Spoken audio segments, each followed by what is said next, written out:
Okay, so here's the thing, especially, right? I'm 5'2.5". Yes, I claim the half inch. I do too.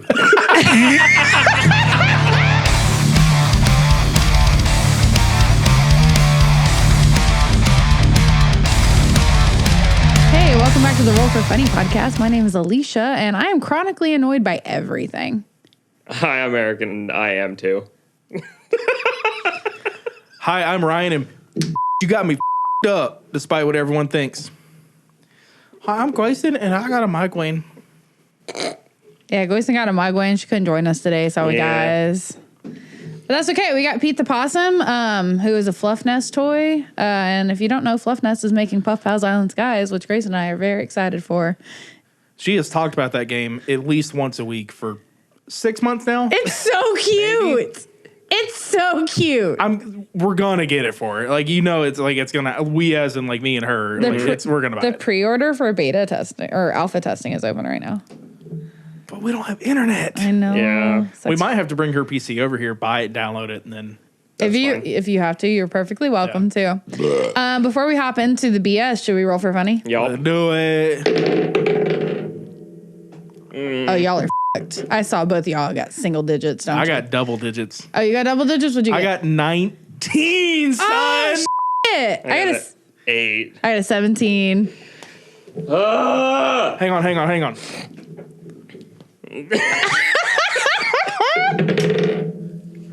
Nat 20. Oh, shit.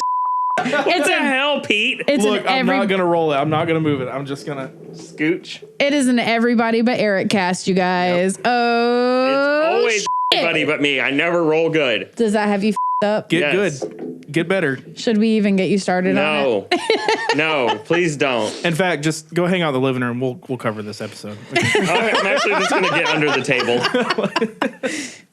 Okay, so what's everybody been up to?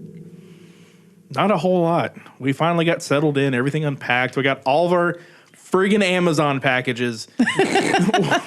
We ordered so much crap anticipating moving, and we finally got like the last of it, and I'm just, Shit. That's awesome. I know moving is such a long process with all the unpacking. Sucks. Especially when you're like, you guys are hopefully going to be moving again within a year, so it's kind of like, do I want to unpack? So the thought process was like we had to like pack up and move and throw away and do a bunch of extra crap. Yeah. But because we got rid of so much crap, when we go to move again, it's not going to be nearly as much crap to move. For the record, if our mics are making noises, that was your fault. Literally shaking. I was holding my microphone still. I was like, I'm not getting blamed for this. That's awesome. So Eric and I went to the Fox Theater in Atlanta yesterday to see Hades Town. Yeah. Which is probably the best experience of my life so far. Yeah. I cried so much. Well, we've only been there 33 times at this point. Yeah. And 33 times? yeah. 33 times. I was like, whoa. No, just only 3 of those were actually where there were events going on. The other times we just like walked outside the door like homeless people. Yeah. The other 30 times you're like, oh, it's the Fox. Yeah. But we just walked by and said, oh, we've been here. I don't know. The first one, Wicked, was amazing. I cried a lot. Yeah, Wicked was great. Wicked was like that musical that I always like heard as a kid and I never got to see. So like when we went to see it, as soon as like the first notes of the music came out and you saw like some flying monkeys outside the curtains, I was already crying. Yeah. It was so great. And I actually didn't know how it ended because I've read the book, and of course in the book it ends like The Wizard of Oz because that's the end of the Wicked Witch's story. But the play ends differently. But then Hamilton was... I had higher expectations because of the production that they did and put on Disney Plus, which was unfortunate but also awesome to compare the two at the same time, because there are a lot of songs I really, really like throughout Hamilton, but only one of them actually came through to meet expectations the entire show. Yeah. So dumb question. Mm-hmm. Is this like local groups to Georgia that like get together, and or is this like traveling? So this is actually, I'm not going to speak for the whole experience. It could be either. There are national sorry. There are national tours that go around, but I think the one at least that's doing Hades Town right now, I believe, is a particular production company that's fairly local. But these are still people that like they went to school for theater and stuff. Yeah. Like they've put a lot of time and effort into their careers into theater. Yeah, it wasn't like the what is it? Rocky Horror Picture Show. Not like that. Oh, yeah, no. It's not like because it's definitely not like your little local theater group. Yeah. These are people who are like trained to perform and they could fully travel and do national tours of And they have the full set and everything, so. Well, the reason I was asking was like you mentioned like in person, like just compared to like what they had done on Disney Plus was like not there. I was wondering, like, was it because like it was a local group that just didn't really have it together and didn't have the budget, or was it like just so in this case, I don't think so because they had an amazing set. Everything, the show was exactly as it should be. It's just when you're able to see an original cast like you are with Hamilton on Disney Plus. Yeah. Nothing is going to quite compare. Yeah. It's like even with Wicked, I grew up listening to Kristen Chenoweth and Idina Menzel, who are incredibly talented. And nothing will ever compare to them, but they still had an incredibly talented cast. Yeah. Hades Town, which is what we saw yesterday, is my current favorite because I'm a Greek mythology nerd. And it's a crossover of the story of Orpheus and Eurydice, words. And I thought you were going to say urethra. no! Orpheus and urethra. Podcast title. Orpheus and Eurydice, and I hate you guys. Orifice and urethra. Orifice and Urethra. I'm sorry, I just ruined it for you. It's too early for this. We're not even 10 minutes in. Okay, Orpheus and Eurydice and Hades and Persephone. Very, very good show. And I have seen a bootleg of the original cast, and of course I've listened to the original soundtrack, and this cast last night was so incredibly talented.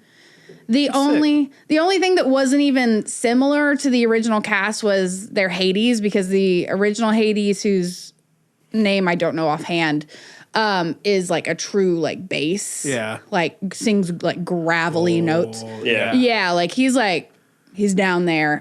So this guy was not. He was like your more typical. He's not a tenor. He's, I guess, a baritone.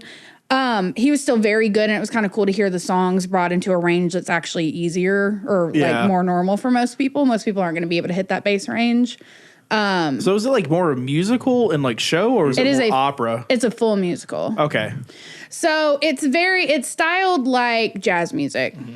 This one is, and it's amazing. Yeah, I'll play you some in a little bit. Yeah. It kind of takes that turn from like your traditional like show tuney musical. Yeah. And it's very jazz music. It has live musicians on stage. Mm-hmm. So you have like a bass player with like a cello, you have a piano player, you have the trumpet player, and they all get called out by name in one of the songs. They get their own ovations. Yeah. The trumpet player comes up and plays with the characters at some points. She's amazing. And I've been obsessed with this show for so long. Yeah. Trombone, yes. Yeah. Thank you. Why am I imagining like a Frank Sinatra musical? No. I shot her down from the heavens. God, no. It's so good. It's very fast paced. And just the story is so good, and it's brought into like Industrial Revolution era, where Hades is essentially like a businessman and the world is kind of dying. But all of like the people in Hades and hell are like warehouse workers, basically. That's pretty cool. Yeah. I love when like companies or like production, whoever that like puts it together does like twists like that. Because like the classic example I can give is like "O Brother, Where Art Thou?" Yeah. is just a twist on the Odyssey. Yeah. Which is like they do. I think they do a fantastic job. I think it's a really good movie. As somebody who grew up in the South, I feel like you can't say anything bad about "Oh Brother, Where Art Thou?" It's just kind of a classic. But yeah, it's really cool to see the twist, and it's not the first twist on that storytelling, but I think it is the first to mix in the Hades and Persephone storyline, which is really, really different from any other retelling of a Hades Persephone love story. That's sick. But yeah, that's cool. So good. We had bad seats, so I'm going to show off. I bought tiny binoculars so that we could see the stage because I was worried that our seats weren't going to be really good. Yeah. I could see the actors' faces. Oh, nice. And all of Like, their facial expressions. Small, minute face changes. I was sitting like this for 90% of the show. Yeah. Did you put your phone up to the lens at all and get pictures? I didn't, but I did get a little clip of the opening because the god Hermes opens the show. Yeah. And they break the fourth wall a little bit and they interact with the audience and then they interact with the cast before they jump in with the first few notes of the music of the show. I love the first song. Goosebumps off the bat. The first song is amazing because it just opens up with the trombone and it's just... Yeah, it's. I'll definitely play you some after this because it's so incredibly good. But yeah, we cried through the entire show. I got to watch. I've seen the bootleg, so I knew how a lot of the staging was. Eric hadn't. No, I hadn't seen a single bit of the show. He refused to watch any of it, which I don't blame him because it's a fuzzy bootleg and it's not as fun to watch. But the staging is so good, and there's some scenes that are so impactful with the lighting and the movements that they do and the props that they bring in that, like, watching Eric's reaction, he was like a kid in a candy shop. Like, I saw him and he was like, oh my God. Because the whole freaking stage opens up. Yeah. Literally a part of the set. So, like, it's just kind of like a walled off area at one point, and then literally it just completely separates on stage in two different parts. And it's just insane to look at. 3 separate parts. Yeah, yeah. We could only really see 2, but yeah, there's like a center of the stage where you get a turntable like in Hamilton, if you've ever seen any of it. And there's like all around it, you've got the band on 2 sides and then a box where there's like an elevator to like hell. And literally all 3 parts of the stage back up and make the stage bigger and create little pathways in between. And like they play like this rumbling music when they do it. And like it feels like the world is coming apart. It's so cool. Yeah. Well, that's sick. Really awesome. It was such a good experience. Every time we've gone there, it's just been an awesome experience. Yeah. Fox Theater always does a fantastic job with anything. I can't speak much to like shows. The only thing I've done is like the Blue Man Group at Fox Theater. Yeah. That's still really cool. That sounds really pretty dope. Yeah, the Fox Theater is just really cool by itself. It has such like that cool like Arabian Nights, like Aladdin, like architecture and stuff already. That very Middle Eastern architecture. I lied. If there's mic noise, that was my fault. I've seen my absolute favorite band of all time at Fox Theater. How could I forget? Really? I saw Mastodon at Fox Theater.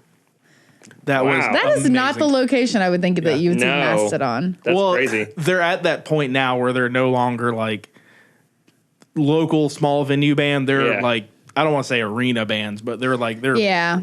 Well, and Atlanta's such a weird area for live music. Like either you're small and you're playing at the Masquerade or you're big and you're doing stadium tours and we don't really see anybody in between. or you're big and playing the Masquerade. Like it doesn't make any sense at all. Yeah. Yeah. Mastodon's also a local like to Atlanta band. So of course when they come home to play, like it's gonna be Yeah.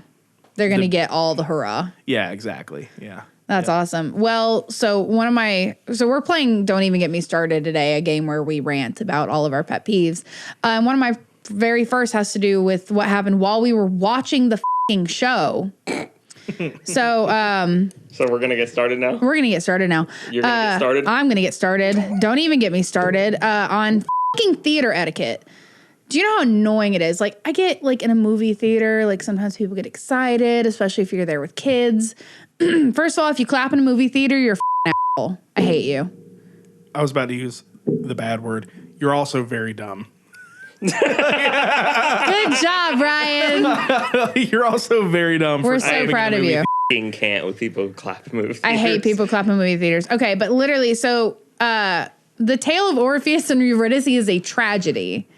Yeah. So, of course, at the end, it is dead quiet. You have Hermes narrating a little bit, and other than that, it's completely quiet. You could hear a f***ing pin drop. And this bitch behind us is saying the words as Hermes says the words, and it took everything in me not to turn around and be like, shut the f*** up. It is so quiet in there. Yeah. And she's literally like, it's a sad song. And I could hear her. And I just wanted to be like, excuse me, ma'am. And then I think at one point, so like also it's a theater, it's dark as shit. Yeah. Even during intermission, it's dark as shit. Yeah. So like at one point I had to go to the bathroom. I came back and I sat back down, and the same exact woman that had been talking during her thing that she was talking about. Was it? Yes, it was the same exact whole out her phone, pulls out the program, turns her flashlight on her phone, and it's like right behind me, so it's like blinding me in my face. So I must have gave her like a death stare when I turned around and looked at her, because I just looked and she was like, "Oh, sorry," and then turned it off. You do have RBF, but this thing was like fully flashing on his face. Because even I almost whipped around too, but I saw Eric turn first, and I was like, "Are you fucking kidding me, dude?" Like, you do that before the show? Yeah. You do that when you go home. You don't do that in intermission. You don't do it during the show. Don't be a dick. Yeah. We're going to call her Jane. Jane, you are the asshole. Jane, you suck. For real. Shut the up. We're all excited. The show started, and like, I was like, I'm so excited I can't control myself. But I managed to shut the up. How? So many beeps. I'm mad about it. There's going to be so many beeps. One day I'll challenge myself to a Don't Cuss podcast, but today is not the day. I don't think anything is going to top today. I up. I forgot to give you guys the count. It was like in the 200s. Oh, it was so bad. I don't know. This one is us all ranting, so it might get up there. Yeah. And my intro literally was cussing, so it'd be like that sometimes. Though. True. All right, who wants to go next? Who's angry? Oh, man. Okay. Round table. Go ahead, Eric. All right, cool. Where's the thing? Hold on. All right, I'll start. People that don't have their... People who aren't ready for the podcast. Right, so this happens to me on a daily basis at work, and it's so annoying. It's people who stop in doorways and talk. And they'll, like, take up the entire doorway. Ryan looks personally offended. I could taste the hate. It's right there. It's not even just at work that it happens all the time. This is literally anywhere that there's a door. Like, it doesn't matter where you're at. Grocery store happens all the time. You get two random people who are walking out of the door, and they just want to sit there and have a chit chat while you're just trying to leave. Go somewhere else. I don't know what it is about doors that cause people to stand and talk. Oh, look, an ingress and egress point? Better have a conversation. Yeah, that's got me up a little bit. I want to keep going, but like I'm so angry thinking. My bosses do that right in front of our office, and we'll need to like go in and out to get paperwork, and we're just like, move. I hate it. So I can't speak for Grayson, but I have noticed this like small change in her. If we go shopping at a specific retailer that's pretty big in all over the United States, their colors are blue and yellow, and the name's Walmart. She like, if people are in the way and like purposely in the way, and this will kind of segue into like the one I've gotten, she put in the chat. Yeah. She will like not shoulder check people, but she will just like make it be known like, hey, like I need to get by you now. And just be like uncomfortably in their space. But it's like the only way to get some people to realize like you're being dumb. Well, you know, there's that study too about like, it's the study specifically is about men and women, but I really feel like it kind of applies to everybody where it comes to this, of that like some people feel entitled to space and other people don't, and they will naturally move out of the way. Don't. Yeah. That person, you can both sidestep a little bit and not have to physically touch each other, but one person feels so entitled to space that they're like, I noon this shit, and it is more likely to be men. But when you're in a social area, like when you're not walking on a sidewalk, when you're in a social space like the grocery store, there's plenty of people who are just not aware that they've left their buggy in the middle of the aisle and you can't pass them, or their kids are running up and down and they're in the way, and like you don't want to hit anybody. It happens all the time. I am uncomfortably conscious with like whether or not I am in somebody's way or not. Yes. Like I am constantly like, if I see anything moving near me, I'm like, am I in their way? Yes. Let me get out of their way. Excuse me. And like I will like put myself up against the wall and be like, sorry about that. Yeah, no, I'm the same way, because like I'm always the one pushing the buggy. So like anytime we go into a fucking aisle and we need to stop, I put it next to the it's shelves. the picking up Corner the buggy into the shelf, pick up the back wheels, and set it down. Exactly. Yes. Yeah, I do exactly what I do. And then I just stand there on my phone behind it and wait for me to be out of the way. Yep. Or sometimes there's too many people in the aisle. I'll tell him to stay like outside of the aisle. I'll be like, I'll just zip in and out, and you can just stand there on the end cap outside the aisle and to just wait, because there's no reason to be in somebody's way. Like there's not. No.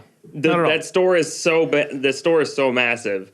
It's insane, the amount of people who will just walk three wide through a f***ing store and not pay attention to anything around them. I will say, not to their credit, they are so inconsistent with the size. So the store here in this town is like their aisles are pretty damn narrow for what it is.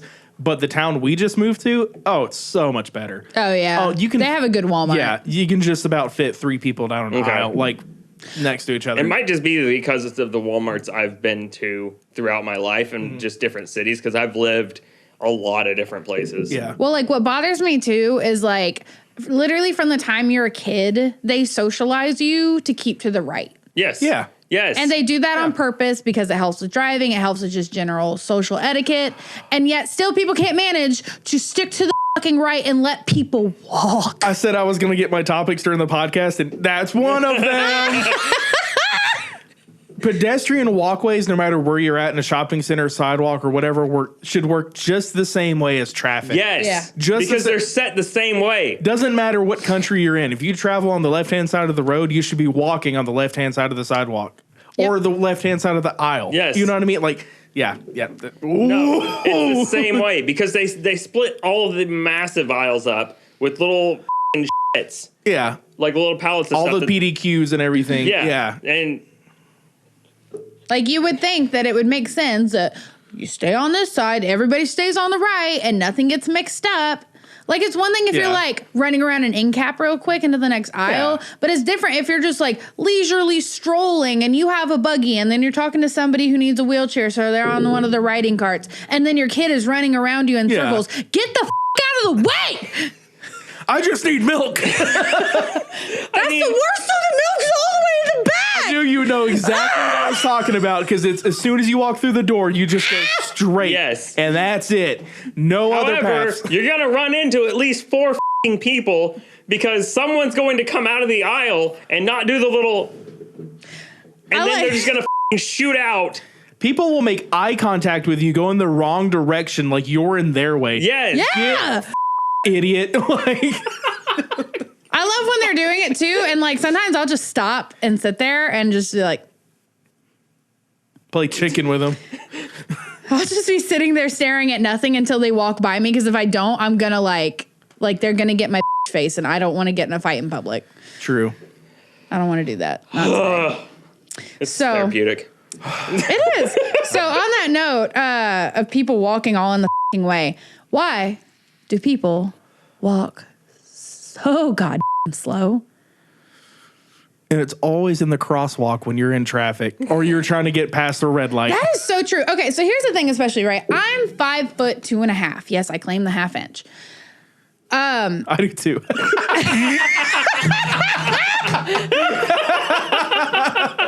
That's like all I can get.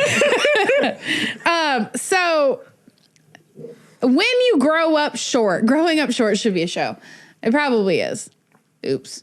When you grow up short, you were socialized to walk quickly with your other friends who are taller than you, right? Yes. But then for some reason, once you hit like late teenagedom, everybody slows the fuck down. You could be 8 feet fucking tall and walking so slowly. Yeah. And people have asked me my whole life, why are you walking so quickly? Why are you walking so quickly? Because all you giraffe-legged motherfuckers are halfway down the hallway, and I'm all the way back here. I'm running to keep up with you. You decided to take a chill pill today? That's not my fault. Giraffe-legged motherfuckers. That's a topic. Or that's a title. Me. Giraffe-legged mother. I've been trained and socialized to walk quickly, and now I'm the bad guy because I'm Speedy Gonzalez running all over the place. Grayson has gotten mad at me before because if we go into a store for one thing, I will Rain Man walk to the fucking thing, get it, and walk out. And she'll be like, slow down. What are you doing? Like, calm down. I'm like, I'm not upset, because I will like. Yeah. I do because I'm conditioned from like being at work. Like if I'm walking at work, it's because I need to go fix something, and it's probably a pretty timely thing. Yeah. But I know exactly what you're talking about. Like, because when I'm Rain Man walking to get the Hunger Games on DVD at Walmart, and there's 17 people that are just scratching their nuts trying to buy f***ing pecans or whatever. Yes. Get out of the way. Your pecans That and your nut scratches. I'm getting more angry during this episode than I thought I would. It's so bad. Oh God, I hate people walk so much. Okay, so you just did one of the ones that I had. So this, I guess we're just going to continue on this grocery store trend because that's what one of my next ones is. Oh yeah, It sounds like we just hate grocery shopping. I fucking hate grocery shopping. Not great. I romanticize. I like the idea of it. I don't like dealing with. I don't mind. Face idiots. I'll break up the monotony of grocery stores and I'll go to the other one that I had. Okay, I don't normally mind grocery shopping though, but I do find myself taking headphones a lot because I get overwhelmed because other people are acting stupid in the store. So, yeah, you're gonna get immediately mad about this one. I'm already mad. So, you were talking about people who just make. Have we talked about mouth noises yet? We haven't talked about mouth noises yet. No, That was we were pre-podcast. chatting pre-podcast. Okay, so this one's different, but mouth noise is adjacent. So, like people who make nose noises. So, like people who go Eric, all day long, Yeah. and it doesn't stop. Yeah. Like, you're gonna go there? yeah. Okay. So He's there. people at work do this all the time. They'll just sit there and go all day, and I'm like, stop. It's so gross. I hate it. I hate it so much. It makes me want to vomit. Like, it makes me nauseous to hear people do that. And Yeah. I can't. I have to, like, it makes my skin crawl. All right, so we got to narrow down and figure out the scope of the problem here. So, are we also talking about people like if I had a cold and I had to keep sniffling? No. Okay, but just the people that are like coke snorting Yes. in every 5 Yes. seconds. Yeah. That. Yeah. So, funny story. I was in a meeting. I can't say where I work. I was in a literal 8-hour long meeting today. Oh wow. So, sorry, microphone noise. That was probably me again. No, you're good. When I get mad, I like talk with my hands. Anyway, 8-hour long meeting. We're having this big kickoff. There's robots, whatever. Yeah. Like probably 3 or 4 hours into the meeting, I went to go take a deep breath and I just inhaled a booger and it made me choke. I started coughing uncontrollably. Oh no. They were like, yeah, and the next phase, I was like,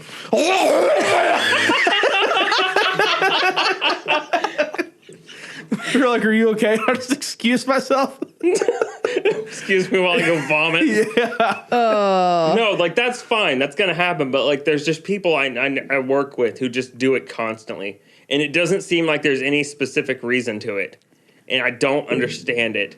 Is it maybe like a nervous tick, you think? Like, because I shake my legs and like arms and shit, but like. Find a different one. Damn.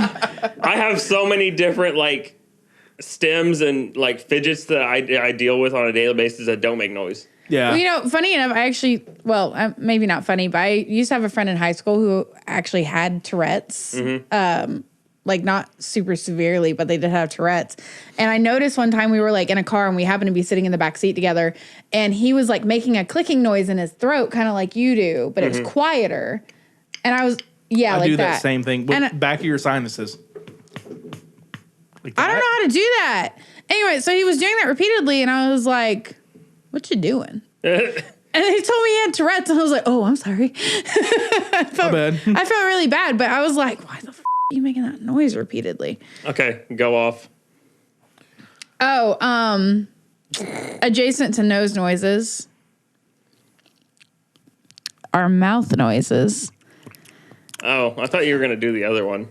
Oh no, we can't do the other one. We can't do the other one. Yeah. Which, if you haven't heard yet, listen to our podcast. I think it was New Year's where we ate Bean-Boozled it was New beans. Year's. Oh, you get so many of those. Yeah, I am so sorry, not in advance, because that's horrible. I'm so sorry in the past. There was Yeah. a lot of I hate that for you and guys. spit and just. I'm sure there were so many mouth noises. But yeah, especially like every once in a while I'll be scrolling through TikTok and like an ASMR video shows up and it's always some with too much makeup on, all up on her microphone with her too long fingernails, or like when like mukbangs or mukbangs or whatever you want to call them was like big on YouTube. That's funny because that's one of Grayson's. Yeah. It's so nasty. I don't want to Nasty hear boy. people slurping. I don't want to hear your mouth noises. Like I already have some visceral issue with spit and saliva. Yeah. So like just I can't. It like actually makes me nauseous. I want to throw up. Shut your fucking mouths. So I get the same reaction, but I get like anger. Like, what was the word I used before we started the podcast? Murder hate. Murder hate. I get murder hate. Like, all right, if we're sitting and if we're this far away from each other, I can hear you chewing your food. Close your fucking mouth, you fucking chimpanzee. What is wrong with you? Oh my God. It's so frustrating too, knowing that people are not socialized to chew with their fucking mouths open. Yes. Nobody is. And yet they're still out here. I promise you'll taste your food better. Close your mouth. Jesus. Like you're not aerate it. Yeah. Disgusting. Like the cake video guy. What's the name of that video where he's like, you know, you have to aerate the cake. Oh, that's horrible. I'll have to find it and put it in the chat. Oh, it's so bad. That's so gross. I can't. Yeah, I hate mouth noises so much. Right there with nose noises, but especially mouth noises. Like, also, there's some content I watch or listen to on Reddit. And sometimes it's really fun when people are just talking. Sometimes they're just making wet noises with their mouths. That was Eric. Sometimes they're just making wet noises with their mouths, and I immediately have to turn it off and go find something else to listen to because it's horrible and I hate it. So can we just say in general, wet noises in the wrong context are disgusting? Mm-hmm. Wet noises in almost any context are disgusting. No, just the wrong ones. No, most of them. Just the wrong one. I don't like wet noises. I don't even care if they're right. I'm like, ew, why is it wet? I don't want to go down that road, but Not on the podcast. it's supposed to do that. All right, I'm done. Okay, who's next? All right, hang on just a second. Oh, all right. Speaking of wet noises. Yeah.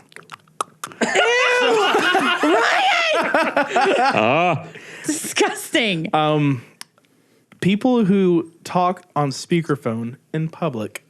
This could be grocery stores. This could be parking lots. This could Work. be the It's at bank. work. It's always at work. This could be at Starship. It's at work. At Starship. At Starship. If somebody is on speaker at Starship, I'm concerned. Hey, do you want an 18-inch Disgusting. or the 17?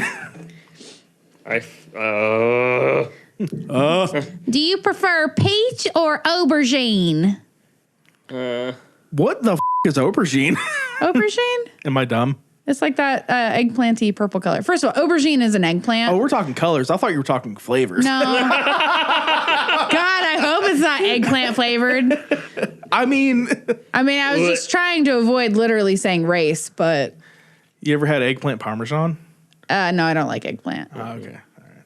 Fair. I don't either. But I do like anything with cheese on it, so. Cheese is good. Cheese is great. Cheese is all right, anyway. People who talk That just turned from a yuck to a yum podcast. people who talk on speakerphone in public. Like, all right, so for me it's not like I don't want to hear your conversation. For me it's more what's the best way to put this? Shut the up. Yeah. Stop Wait, talking. sorry. Shut the up. You're a fucking Yeah, literally. Yeah, I can't tell you how often. For me right now, I don't go outside in our break area, but it's always people in the bathroom. There Yeah. are always people in the bathroom on their phones at work. And you know what I like to do at those times? I like to take the loudest shit possible. just like, so what do you want for dinner? And you hear If that's what it takes to get you off the f***ing phone in the bathroom, I don't care. I don't care. If I was ever on the phone with somebody and I heard what sounded like someone pouring pebbles into the toilet, I would just laugh my ass off.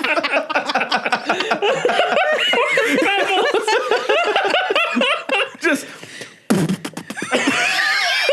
I would lose my mind. How do you get the shotgun?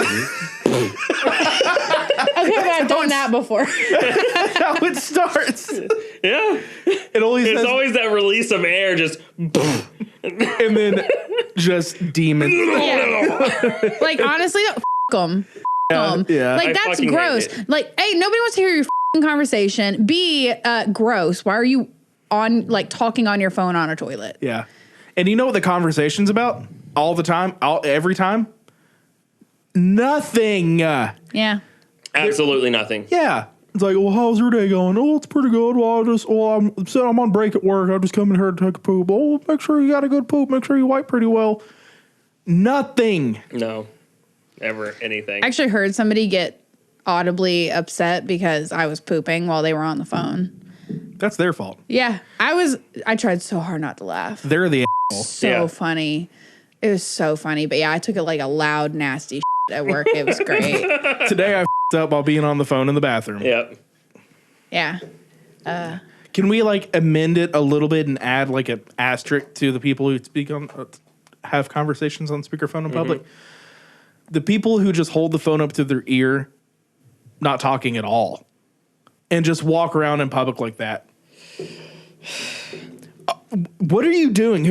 Are you trying to be important? Yeah. That or Anyway. So Do you know what I'm talking about now? Too. I do, but it just made me think recently I saw somebody with an honest to God Bluetooth in their ear. Yeah. And I about died. I thought it was so funny. Does it look like they were talking to nobody?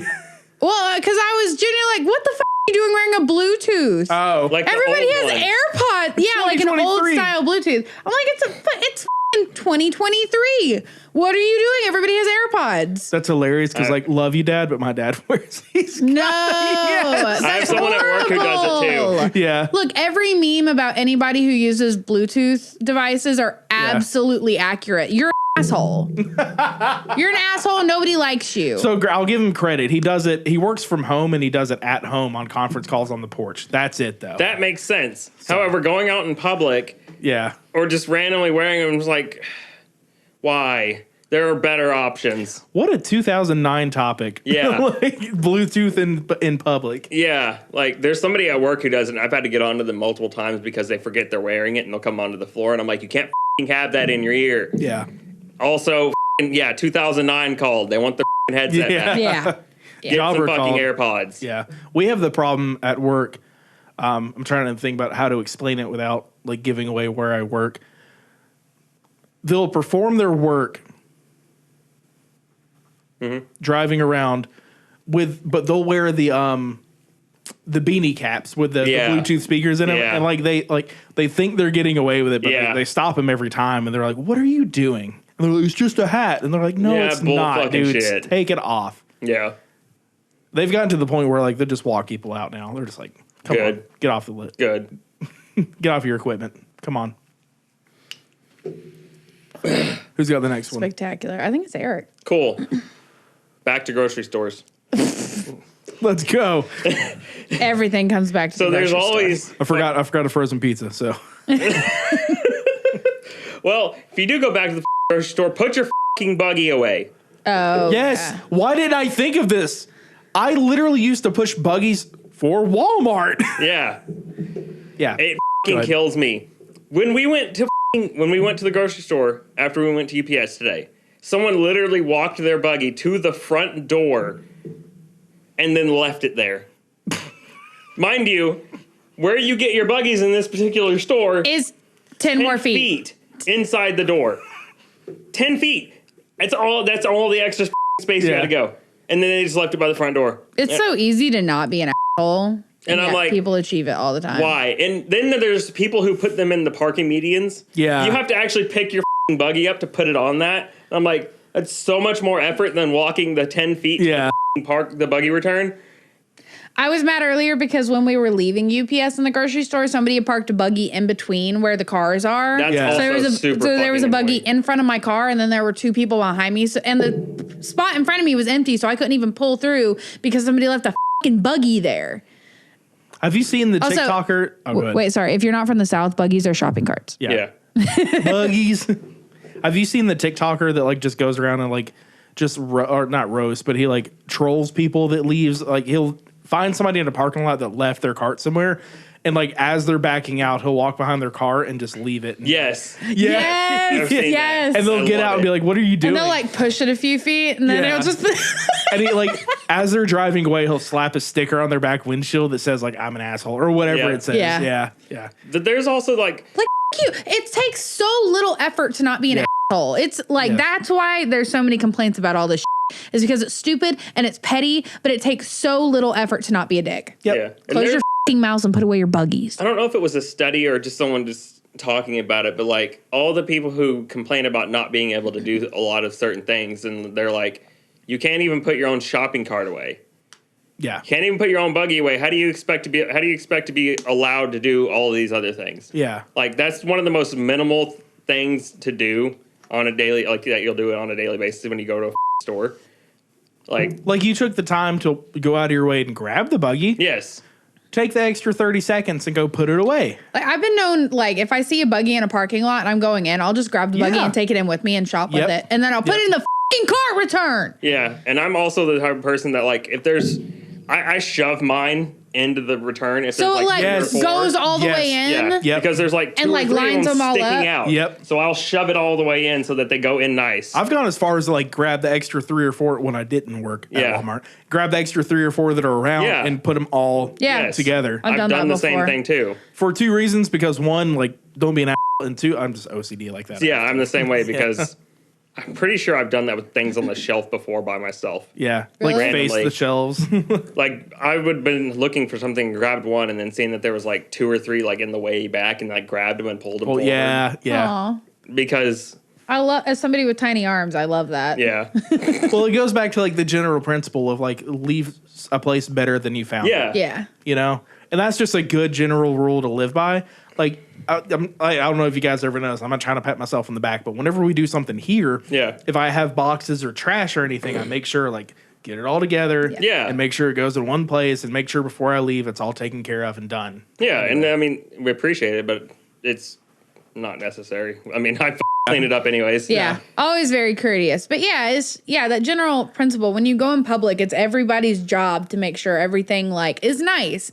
It's like, so they built what? The whole mask thing that they started on TikTok whenever masks got real big. And they were mask shaming when people would drop their masks.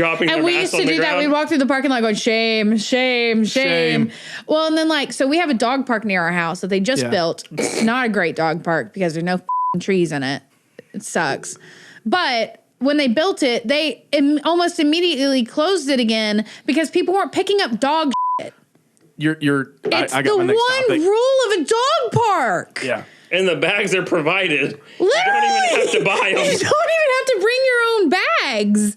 Like, you just, how? I don't understand. Yeah. If you're going to have a dog, you're going to have to pick up shit at one point or another. Why are you going to go to a dog park and ruin it for everybody? They literally put a padlock on the dog park so people couldn't go and take their dogs because people would not pick up the dog shit. Literally made a community post about it.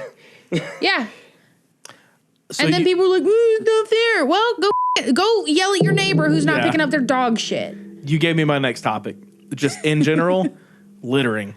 Yeah. Oh my God. Like I've gotten in like literal arguments and like have almost like, this is well before Grayson, like before, like I've almost like broken up with people because like they'd roll the window down on my car and throw whatever they were snacking on out the window. I'm like, are you kidding me? They're like, oh, I'm giving a job to the prisoners. Like, no, you're not. You're being a sack of shit, and you need to get like, I will almost stop the car and like make them go grab. Oh, I would break up with somebody over that. That's like, absolutely There's a trash ridiculous. can in my truck and in her car. Yeah, I don't even Literally. have a trash can. I'll like throw it on the floorboard next time I go to a gas station.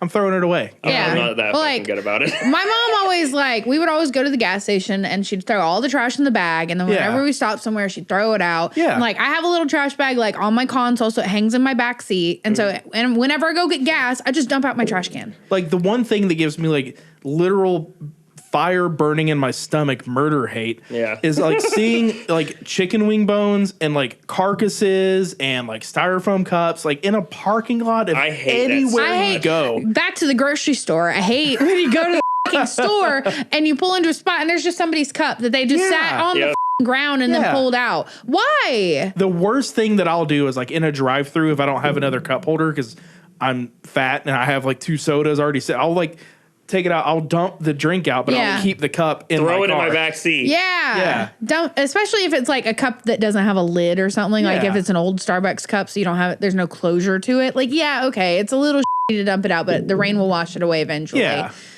But don't leave the cup. Yeah. That's so shitty. Pick up your trash. Seriously. Quit being a trashy person. Yeah. Seriously. So on next topic, also going back to the grocery store. But actually changing it a little bit. I really hate how marketing works. Ooh. Specifically in grocery stores, because I saw this like in a documentary sometime last year, and it made so much sense, and it's something that's always bothered me, is that we overstock our shelves so that people will buy more. Because if there's only one or two left of a product, people are less likely to buy it. If there's one box of something left on the shelf, or one, like, if you have like a whole thing of apples, right, and one apple is left, somebody's going to assume that there's something wrong with that apple. Why didn't that apple get picked? It's the very last apple. It could be a perfectly fine apple. Yeah. Versus if you see a big thing completely full of apples and like the perfect pyramid or whatever, people are more likely to go and grab it. Which is stupid, but it works. That would be an interesting, like you said, it was a documentary. Yeah. That'd be interesting to see, because like, as you're like, I'm literally the opposite. If I see that there's only like one or two of something left, I instantly am like, You're like, ooh, that must be good. oh no, I'm like, I might need to grab that because I might not see it again. Yeah. You know what I mean? Like I might, it might sell out of these. You know what I mean? Oh, it's like when there was no cream of chicken soup for like 3 months. This is news. This was sometime a couple years ago, and that, still a little bit more COVID-y times. Yeah. But yeah, it was, for a while, it was really hard to find cream of chicken soup. So my mom and I would be like texting each other, and whenever we could find it, it'd be like, hey, I found some. Do you want me to grab you a couple cans? Yeah. 1 second.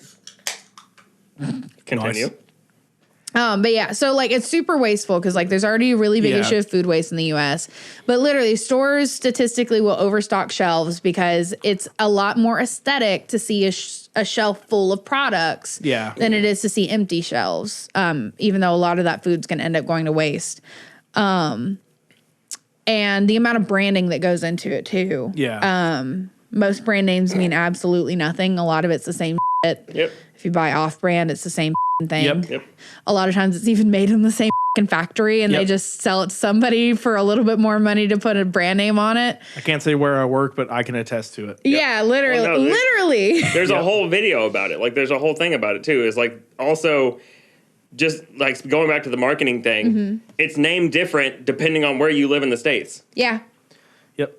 Like, we manufacture and ship the exact same product that is sold brand name to big box stores with their logo on it. Yeah, it's amazing. It's the very literal same product. It's why I'm a really big fan of I don't know what they're called, but like zero waste stores basically, and I wish we had some here where like you can buy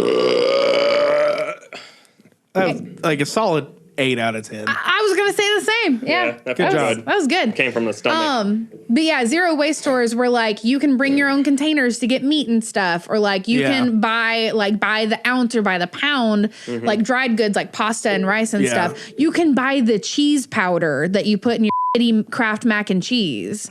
Like you can do. There are stores that do things like that. You can buy your soap detergent for your laundry, and you can bring a little mason jar to put it in versus getting a thing of Tide or Gain or whatever and having this big bulky plastic container that's going to get thrown away. I'm so glad you used brand names just then, because I was going to say maybe a different podcast topic, but there are a couple things brand name matters on.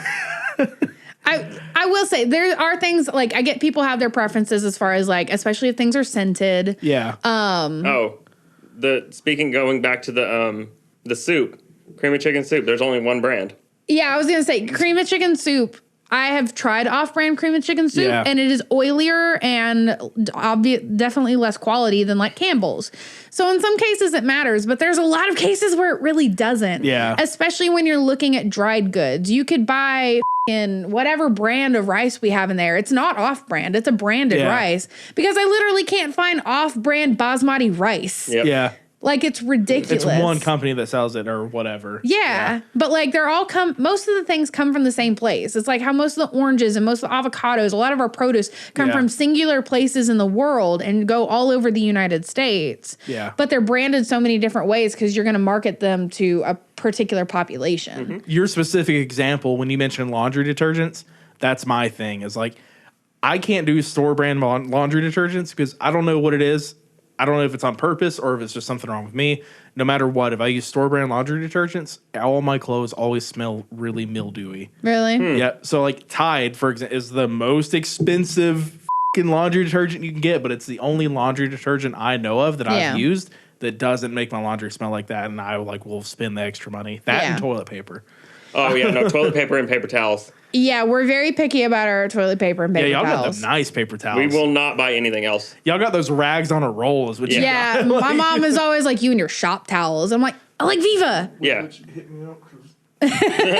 They're the best. They're so soft and they're really absorbent and it's just really nice to use. But also, we have texture issues in this house. Yeah. It's just a wee touch of the tism. I don't like the feel of normal paper towels anymore. Paper towels. Paper towels. Like, I hate using the towels that we have to dry my hands at work. Yeah. I hate it so much. They're like one ply, super. Yes. Yeah. I hate it so much. Yeah, there's nothing worse in the world to me than single ply toilet paper. And like my mom will just buy whatever. And I'll go to her house and I'm like, Mom, your finger is going to touch your butthole because the toilet paper is wet. I don't like it. So like touch of the tism, like you mentioned, like feelings. Yeah. I cannot. Don't get me wrong. I will always buy a 2-ply toilet paper. But when I feel the 2-ply rub against itself, it's like nails on a chalkboard. I can't I can get that to like a point. I kind of get that, yeah. I can understand Not that bad, but Yeah. I kind of, the paper feeling against each other. Yeah. I can get that. Yeah. But I really hate basic marketing because it's super wasteful and it's annoying and like you can do the same thing and remove brand names and it's so much better. That's why I know a lot of people you either love like the organization trends, like organization girlies on YouTube or whatever, and they unbox everything and they put them in containers. But it's actually a lot better for you. Yeah. Because mentally your brain forget. is your brain is going for a brand, not a product. Yeah. Not what you want. Yeah. And it's kind of like, it is gross if you think about it, because there's certain, I can't think of a specific example right now, but there are certain things where if you mention that I need this thing, you're always going to name the brand. Yeah. And not what the item is. Yep. Ziploc. Yep. I need a Ziploc. Yeah. Instead of I need a sandwich baggie or I need a, or something like that. I need a Kleenex. Honestly, perfect example, Kleenex. Yeah. It's not I need a tissue, my nose is runny. It's I need a Kleenex. Which honestly in our house anyways, we always just say, hey, we need gallon bags or quart bags. Yeah. And I rarely ever hear us say. We also buy off brand though. Yeah. Because it doesn't fucking matter. It's the same. The only difference is the closure. Yeah. Literally. And that's gross to me, and not to get super philosophical, but it's so gross to me that we're conditioned as humans to think I need something, I need a brand. Yeah. Sheeple. Yeah, exactly. It's not. I mean, that's what it is, though. It's a marketing strategy, and it works. Yep. And I understand that it works, but it's a very intentional thing to try to break those cycles. It's intentional to go and buy off-brand instead of the name brand. Yep. Look at Ritz crackers, right? Or Saltines. Yep. It's a name brand. Saltines is a name brand. Yep. Yeah. But you're going to buy Saltines. You're not going to buy Laura Lynn or Great Value crackers. That's another good example. You're eating soup and you're saying across to the table, hey, hand me the saltines. Yep. Yeah. You're not saying, hey, hand me the crackers or hand me the whatever. Exactly. Yeah. But there's some things that when you think about it too, you're like, oh, hey, go pick me up a box of mac and cheese. What brand are you thinking of? Kraft. Every time.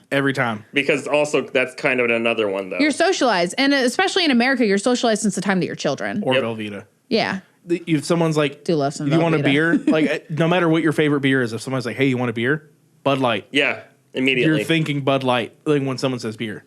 I think that might also be something that's more our generation maybe. Yeah. Because I think the generation that's currently growing up, or anyone from that was born early 2000s and through 2005 probably, might not have grown up with as much live television as we did. True. Yeah. Yeah. Because a lot of the streaming services came out Mid 2007, 2008? Yeah.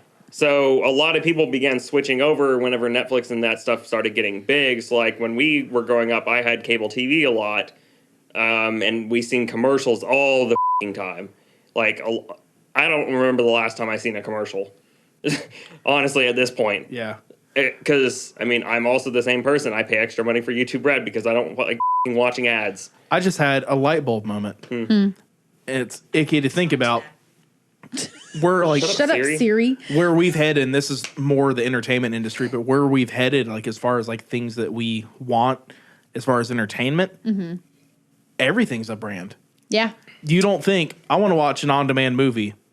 Nope. Not anymore. I'm going to get a movie from Netflix. Yeah. I'm going to watch a movie from Google Play. I'm going to watch a movie on Hulu. I'm going to watch a movie on Disney Prime. Plus, ESPN Plus, Yep. Amazon Prime. Yep. Everything. There's not like let's rent a movie from. It's always. I'm sorry. Let me start over. It's always let me rent a movie from. It's never. I'm going to rent this movie. I'm not explaining it very well, but you get what I'm saying. I understand what you're saying. Yeah, but everything. There is no like generic. The place you're going to get the movie from comes before the movie. Yeah. Instead of you actually just being like, I'm going to rent a movie. Well, go ahead. and it's funny too because they all turn into like verbs. Yeah. Oh, I'm going to Netflix this. Yeah. Yeah. Yep. Or And I'm going to Prime this. It's happening with gaming too, because like I don't know how far back your gaming goes, but you would go to any store, EB Games. You remember EB Games? Yeah. But also Hastings was a thing when I was a kid. Yeah. That had video games. Yeah. See, and I didn't have Not Hastings. that type of Hastings, though. Really? Yeah. But I think it was before that Hastings, or it's the same store and they've branched out since video games became like mostly digital. Maybe. So the marketing's still there. So I was going to say heckin' back to like you were a kid, you were going to go buy a video game, your parent was bringing you whatever. You were going to a store, you were buying a box. There was still marketing there. This game's got 15,000 guns, whatever. Yeah. You're like, oh, cool, I'm going to get this game. No, like nowadays, like if you want to buy a game, you're thinking, I'm going to buy this game on Steam. I'm going to buy this game on GOG. I'm going to buy this game on EA Origins. It's no longer like, I'm just going to go to the people who made this game and give them my money. Yeah. Everyone's got a cut in everything. Yeah. Honestly, there's a lawsuit right now for Steam. Yeah. Is there? I see the ads there all the time. Did you guys see the D&D lawsuit? Or not lawsuit, but the jail thing? You showed me that, yeah. Ooh, we'll talk about it after. Okay. We can't talk about it on here. Yeah, Hasbro's cracking down on demonetizing people. I'm kind of having like an existential crisis right now. It's kind of crazy. How everything is like Goes all the way up to the top. yeah, like all right, so there's like Well, it's like, so like, you know, like there's like laws against monopolizing, but we literally live under like 5 to 10 major companies in the whole it's all monopolized. Yeah. It's all monopolies, but you put it under different corporation names to get out of it's a legal loophole around monopolizing. But I'm like, everything is owned by Nestle, Disney, and like 4 other companies. I say music. What do you think? Spotify? Spotify. Yeah. Yeah, that's where I listen to all my I say music. movies. What do you think? Netflix. I think Prime. Same difference though. Like Because same we thing rent applies. Yeah. But my brain went Same immediately thing, went different to rent. font. Oh, we're like renting. Yeah. Well, yeah, because you don't rent on Netflix anymore. Yeah. My last Can't piece- anymore. For those of you who don't remember Netflix when it first came out, you could get DVDs. You can still do it. You can still do it. You 'Cause actually Grace still and I can. have looked at it. What? Because of where we moved, because we don't have internet. Yeah, you can actually you still get DVDs. That's crazy. Well, it makes sense too because now there's Redbox, and so Yeah. they still have to compete with Redbox. Yep. That's insane. That's another one. I say rent a DVD. Yeah, Redbox. But we used to do that a lot. You say phone, you think iPhone or Samsung. Yeah. That's Yep. it. Not You think like, cell phone service? right. All right, that's getting like You got a few, but still, you have like 4 or 5. Yeah. Yeah. You think internet, and you have exactly who you have in your area. Yeah. That's it. You don't get anybody That's else. another like, oh, bitch, you got me fucked up. That was me Internet making providers. mic noise. Yes, internet providers. Like no matter like where you go, it doesn't matter where you live. It's monopolized. Yes. There's always it happens exactly where we live. I won't say the county or state, but if you live in this county or if you live in a county adjacent, you're getting Charter. You're not getting Comcast. You're getting Charter. Yep. Why? Why is that even a thing? Like, why can I not have another business come in and run this? Why is it only this one? Yep. You can get AT&T in some places because the last place we lived, you can get AT&T. But there's another one. If you think home internet, you're probably thinking Comcast or AT&T. Yeah. Now, this could be a Southeast thing. So I know, like, when you get out to, like, other, the Midwest and you get out to the West and stuff, they got different providers. But still, like, AT&T is, like... Like, I had one when I lived... I think when we lived in Nebraska, we had one called Roadrunner. Yeah. And some like that. Yeah. Weird Nebraska shit. Yeah. All right, we got way off topic there for a second. So, marketing, yay. Next topic. That one got us really up. Or me, at least. We got real philosophical about it, though. Yeah. That was just a good conversation. I don't remember what my next one was. That's something. I've been through all of mine. Have you? Yeah. I still got one more. You got any? Yeah. Well, mine's, like, a really deep one. So I was trying to save it for last and, like, not kill the energy and the mood. It's from the last podcast. Okay, so I'll just jump in on my really easy one then. This is my favorite thing to bitch about. Pockets of women's clothing. Pockets of women's clothing. Why the absolute fuck do women not get pockets? I'll tell you why. First of all, it's a scam, so women buy purses. It's absolutely ridiculous. But, like, first of all, the pockets are usually fake. Yeah. There's just not a pocket. There's just a seam where it looks like there's a pocket. Or the pockets are so small you can't actually fit anything in it. Versus, like, men, your fucking pockets practically go down to your fucking knees. I can fit my whole arm in a pocket. One time, I was putting on pants, and I went to fix the pocket, and I realized they were not my pants because my arm went all the way down. I realized they were Eric's. Literally, just because of the pocket. My pocket, literally, I'm wearing shorts right now, and they're, like, inch and a half from the seam. Like, if I put my hand in my pocket. Like, all of This is where mine goes to... Like, that's like halfway down your thigh, though. I'm not a small guy, and my thigh. entire hand fits in my pocket. No, mine goes all the way to here. Yeah. I've never had pockets like that, ever. Very rarely do I have a piece of clothes that my whole phone fits in a pocket. To your point, women's jeans are always, like, the pocket is always, like, a tiny little U. Yep. Just enough to put, like... A quarter. That much of a phone into. Yeah. And that's it. Yeah, it's really ridiculous. You can And fit this I in there. fully believe it's a Maybe. scam so that women will buy pocketbooks. And then they've created this whole fucking, like, industry around, like, Yeah. style of purses. And people will buy very expensive bags because it's fashion and whatever. Yeah. But also literally because they can't put anything in their pockets versus... They have to have And men something. are like, oh, you got to carry your fucking purse everywhere. Well, yeah, I literally don't have any other choice. You can fit 14 things in your pockets. I can't fit my phone. Yeah. I can't fit my keys. Yeah. I could put a drill in my back pocket. You have. You could fit a whole energy drink in your back pocket. I could fit two. I've watched you do it, and I can't. And well, here's the thing too, right? We were in the military. Yeah. So I've lived a life where I had pants with pockets, a plethora of pockets, but even just my regular, like, thigh pockets Yeah. were so sufficient, Hand and it was pockets. so great. And I honestly miss wearing ACU pants. Did you say pocket? No. Oh, I thought you said It. Socket. thigh Pocket. pocket. Thought pocket. But yeah, really specifically because I miss having pockets that were actually functional. It's really ridiculous and it pisses me off. And you know what? I went wedding dress shopping and my fucking wedding dress has damn pockets and they're deep pockets. My whole phone can fit They're in there. listening. They're listening. I'm excited. But yeah, I mean, there's literally a guy on TikTok who went viral because he said, tell me what you hate about jeans, women's jeans, and I'm going to make the perfect pair of jeans. And you know what? He put in pockets that actually can fit a whole phone. He put in like stretch. He put in like the little, like there's a little diamond of fabric in the crotch of like women's leggings that make them comfortable to wear so you didn't get like the 80s spandex camel toe. Like he put that into jeans. Yeah.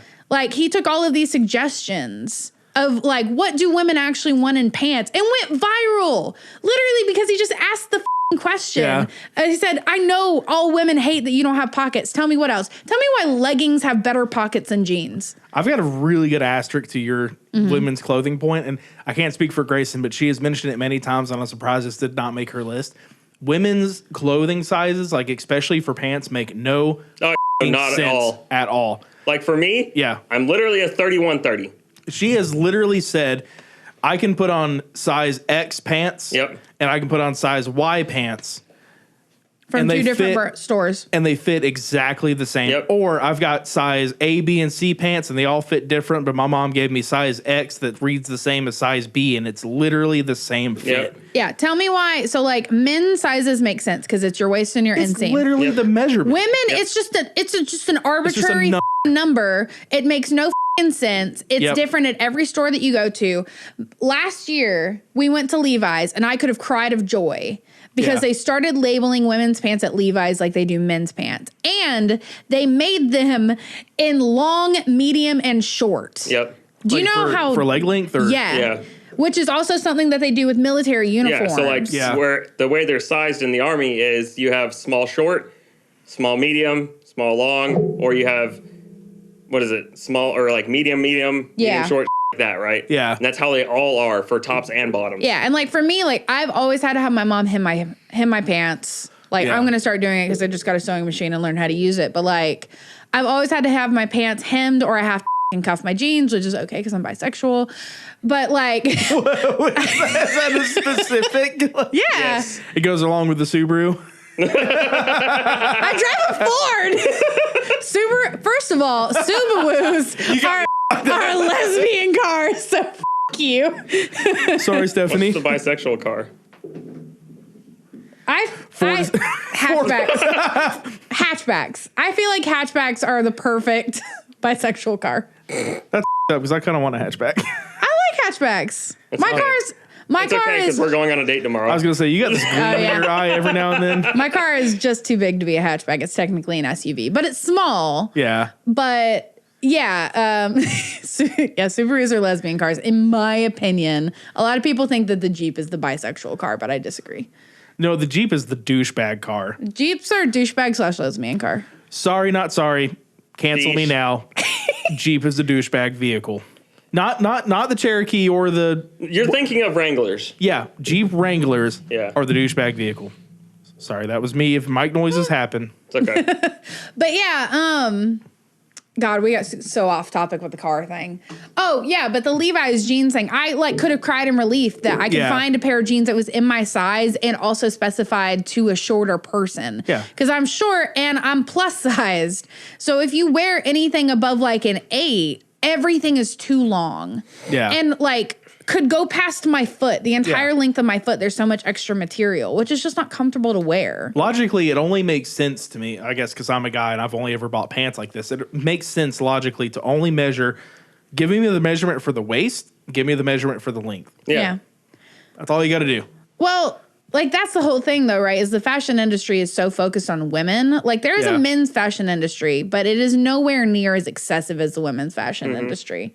Yeah. Everything is marketed to women. You need new clothes every week. Every new week is a new season in fashion. There's always a new trend. There's always new clothes. You have in fast fashion like Shein and all that shit. Yeah. That there's always something new and trendy to buy, and it's cheap and it's poorly made, and you'll buy it anyways because you want to be like all the cool girls on TikTok and Instagram and all that shit. So I got to defend the wifey. She does shop on Shein. Okay, no, But I do she buys too. cool. I do too. She buys she uses Shein as a way to try stuff that she has never done before. Yeah. And like, if it doesn't work out, who cares? I spent $3. Yeah, no, and that's the thing, right? Don't get me wrong. I do use Shein too. I get it. Like a lot of people don't like Shein because it's like it's all Shein or it's Shein. Some people I call it. Some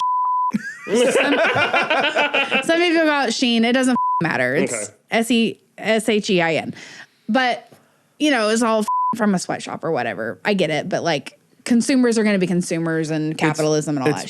Wish.com fashion. Yep. Yeah, literally. So it is what it is. I've shopped on there too. I'm going to continue shopping on there from time to time. It just happens. But like you could go to like stores like Rue 21, right? And their whole store changes out almost every week. It's the same concept. It's just shitty, cheap clothes that are mass produced. Nothing is made to size anymore. It's all, you get your small, medium, large, extra large, and so on and so forth. Yeah. Nothing fits anybody correctly because stuff is not made custom to people anymore. It's poorly made because it's made quickly. The material is super thin, and especially like women's clothes, like men's clothes are so much sturdier. Like even his t-shirt is noticeably thicker than my t-shirt. I've had this for 5, maybe 6 years now. I cannot count a single thing in my closet I've had for more than I've had these 2 or pants. 3 years. And you can tell like when you feel like anytime I got a hand Grayson or I'm doing laundry something. Oh, I know. And you can feel it. It's like this is gonna like fall apart. Yeah. Like this is thin. Yeah. Like majority of our clothes are black. Like a lot of our stuff that we Oh wear yeah, on so a we daily have to basis like is really black. go through it to see what's. But like, Yeah. if I pick up one of your shirts, I know immediately it's one of your shirts. Yeah, just without even because of the touching it, material even messing with difference. it. Yeah. Like I know immediately it's yours. Yeah, and just because of the material difference, and your clothes are made so much better and I with think, better materials. Like to your point of that shirt, I think I've had this pair of pants for 4 years.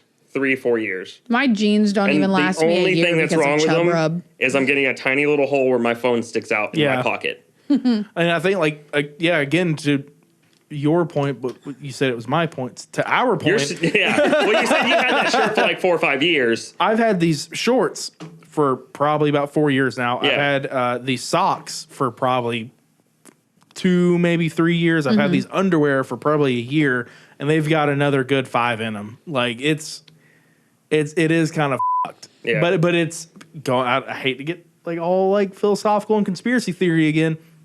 I think it all goes back to maybe not marketing, but maybe back to like hey, spend more money, keep buying. Marketing. Yeah. It's well, that's the shit. thing, right? You market and you advertise to women, oh, you have to stay up on the trends. If you're not, and this has been going on for decades, right? Oh, yeah. If you don't stay up on the trends, you're going to look poor. You're going to look like you can't afford things. You don't want to look poor. You want to look like you're rich and elite and whatever. You have to keep up with the times. And like that's been going on since forever, since fucking Victorian ages, and you had to keep up with the trends. Queen Mary's wearing this, so everybody else has to start wearing this. Go commission your new dresses at the seamstress, you know? I saw Regina George wearing. Yeah, I saw Regina George wearing camo pants, so I bought camo pants and flip-flops. Yeah. Like it's literally that. And that's the perfect point, because if you think about like men's fashion, what has been the go-to that's a good-looking guy kind of outfit? It's a white button-up shirt and maybe jeans or maybe khaki pants. Mm-hmm. And that's like for literal decades. It's just been a suit dressed down for over the years. Yep, exactly. It's been a blazer off, no tie. Yeah. Perfect. Versus for women, like there's something new every season. Yep. You have to have a bikini body. You have to rock this kind of thing. Oh, this season it's cutouts. Oh, this season we're color blocking. Oh, everybody's wearing crop tops now. Don't forget to get your shorts with a little pocket sticking out the bottom. Yep.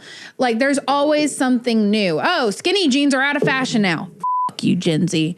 Like it's ridiculous, and it's mostly women. And it's most that have the pockets sticking out the bottom. Do they have full pockets? No, they're It's just still tiny shorts. Yeah. That's the worst part. Your fucking vagina's hanging out while it happens. Gotta let it breathe. Not that way. Yeah, it is highly marketed to women, and it's a really it's this really gross culture that's built in around femininity of like you have to look this certain way or nobody's gonna want you. It's all built around like you even look back to like the 50s and whatever, like you were saying, like people had to dress up before they went out, or like you want to look like you're part of the times, like you can afford things, you want to keep up appearances. It's all for other people. Like remember like when we were kids and Champion was like a brand that you bought at Walmart. Yup. And now Champion is like a name brand. And they're taking it out of all the Walmarts. And they're taking it out of Walmart because it's too fucking cool. Like it's so weird. Like I remember, like when we were kids, Champion was like the brand that poor kids wore. Or FUBU. Yeah. I forgot about FUBU. Yeah, it's just stupid shit that doesn't fucking matter. Yeah. Like, but yeah, it pisses me off because it's mostly focused towards women. It's really, really unfair. I can't find jeans that fit me well, that I don't have to alter, that have pockets that can fit my cell phone. I hate that every time I sit down, if I'm wearing pants with a pocket in it, my phone is in my back pocket. My phone is always at risk of falling out. Yeah. Because I can't fit it in my front pocket. So I only have one of those. I have one of those issues that you do with the pants. Mm-hmm. That's because I'm short.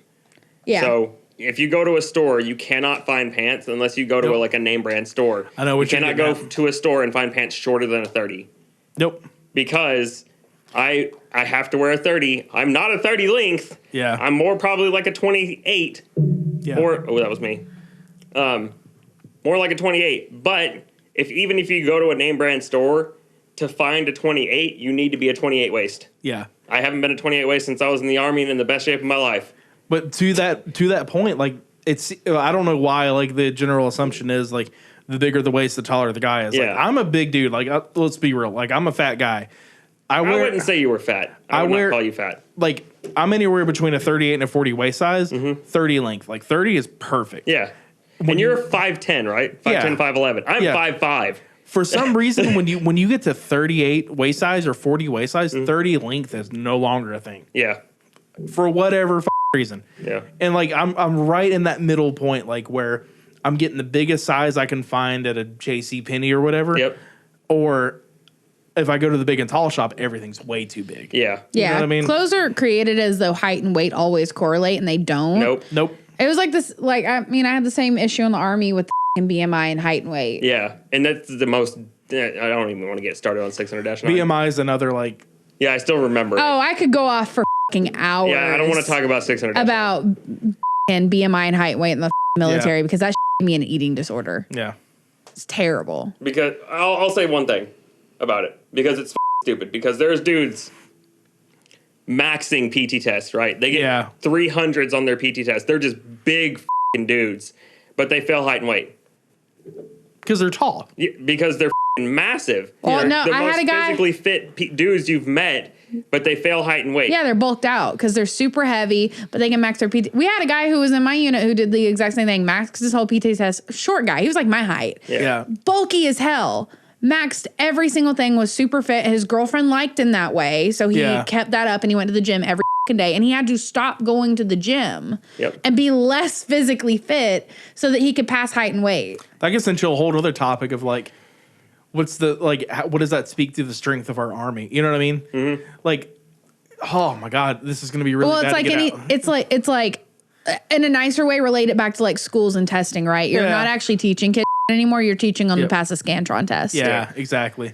Yeah. It's the same thing with physical health now. You're wanting people to fit into a box rather than actually be healthy. You want people to be skinny, not healthy. Like I am by no means like any kind of like commander or anything, but like if I could think of the ideal army, I would think of fucking brick wall motherfuckers, you know, like. And for the most part, you have a lot of that because there's you do have a lot of that. But what's funny too is like your lanky guys, those motherfuckers run. Yeah. That's me, right? That was your boy.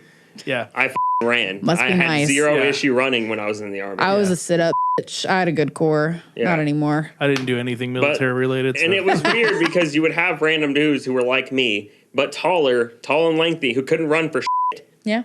It was just a weird deal, but like I always passed height and weight. I was close to being underweight because of just how my body was when I was in my early 20s. I weighed 130 pounds for 9 years probably or more from like high school.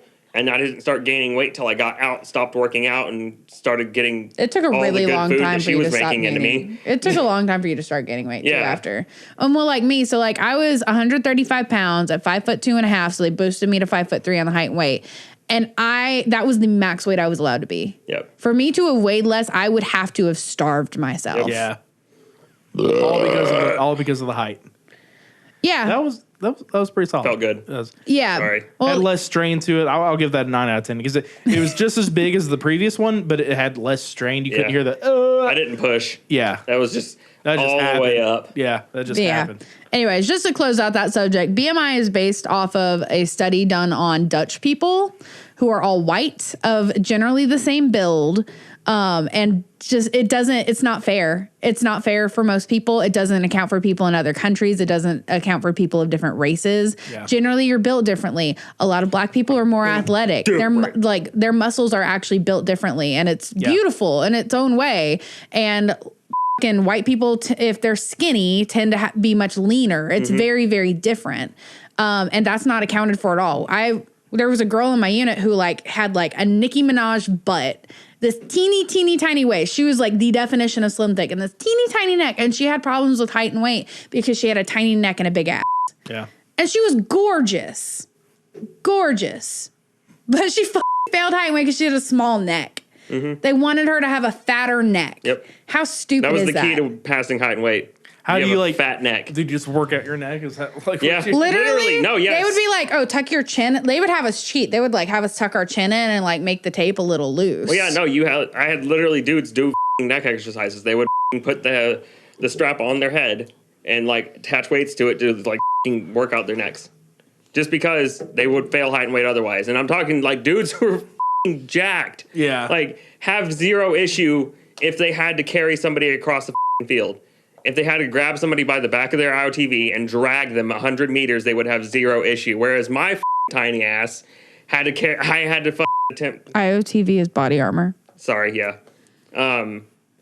My buddy did this on purpose. I thought you had a late cable bill. My buddy did this on purpose because he's an asshole. Because I had a buddy in the Army who was huge. Yeah.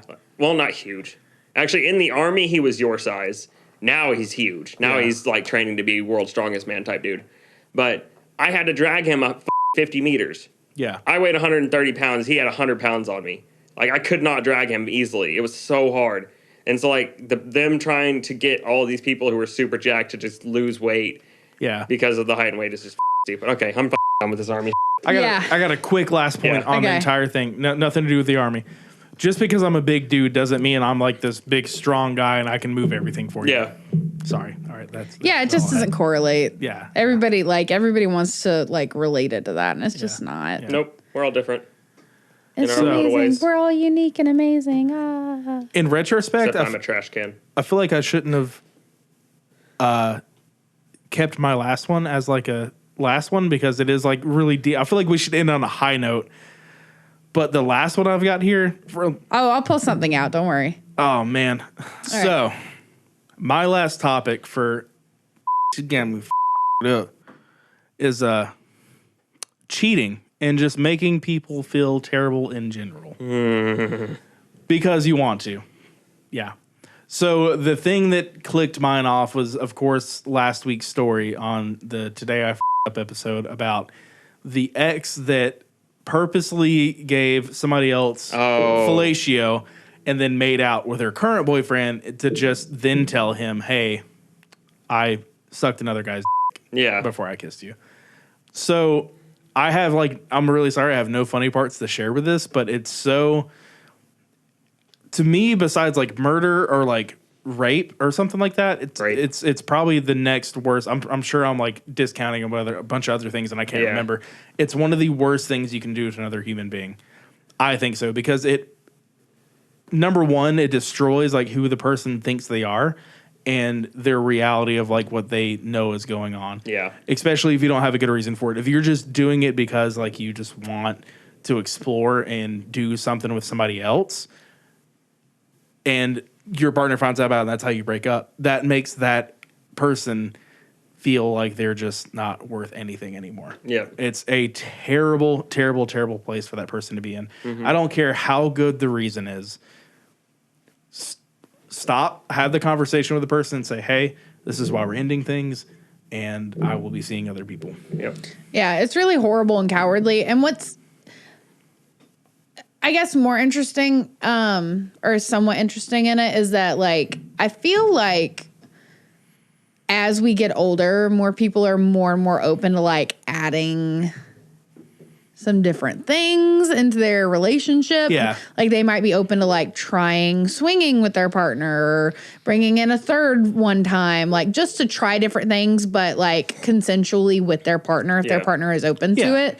And instead of doing those things, they'll just be like, no, I'm just going to go somebody else. Like, if that's what it is and you just don't want to be with your partner, like, just nut up and be honest about it. Yep. Like, it's really sad how many people are just so scared to have an honest conversation with somebody that they're supposed to be so close to.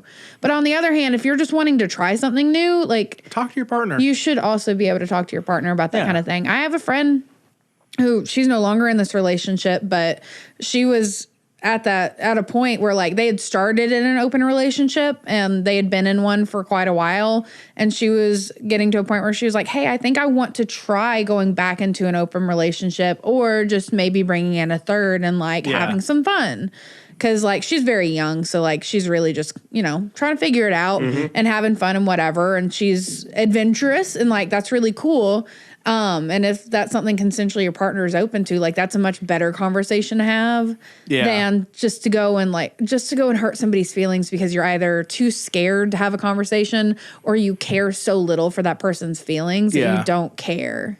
Because, like, you have no empathy. And like, I hate, you always say, I hate talking about myself. Everyone hates talking about themselves. But the thing that always brought it back for me was like, not necessarily like, yeah, it's the why, but it's like, what did I do? Yeah. What did I do wrong? You know what I mean? Like, where did I up? And like, I love Grayson to death, and the fact that I've had this conversation with her, I've explained to her what's happened, and that like, I'm always going to overthink every single thing that we do and single thing that happens, because I'm always analyzing what it is that I did and how I approach a situation. And that sucks for her so bad. And it's like, this is not an excuse. I like don't need to do that to her. She did not do anything to hurt me whatsoever, but it's a bad, it's a bad side effect of like what comes of it. Because like now I can't help but constantly think like, oh, well, if I don't take the trash off today, she's just going to go somebody else. Yeah. And she's not going to do that. Grayson's not going to do that. Yeah. And but yeah. So like I had one of those moments I hadn't had in a long time, and I told her about this when she got back from when y'all went to Helen. So like in my previous marriage, my ex-wife went out a lot, all the time. Yeah. And one of the consequences, or one of the things that came out of that, is I was always like, what the f***? She didn't come home, and I'm like, girl, right, she did something with someone else. Yeah. And then she went out to Helen with y'all, and I had an unfortunate moment of like, oh, fuck. Yeah. She might be doing something with someone else now. Yeah. And I told her about this, and I was like, I realized the moment like the thought popped in my head, and I was like, oh, this is a side effect, and this is some trauma from my previous marriage. This doesn't need to be here. Yeah. This doesn't need to be in my mind. Yeah. Right? And I recognized it immediately and was like, this is not something that I need to put on her or myself, because it's not real. Yeah. It's just it's a thought that was previously there constantly in my previous marriage. And that's the damage where like I get into like the up part. That's the damage I get into where like you might be doing it because it was fun and I wanted to go sleep with somebody else and have fun for a night.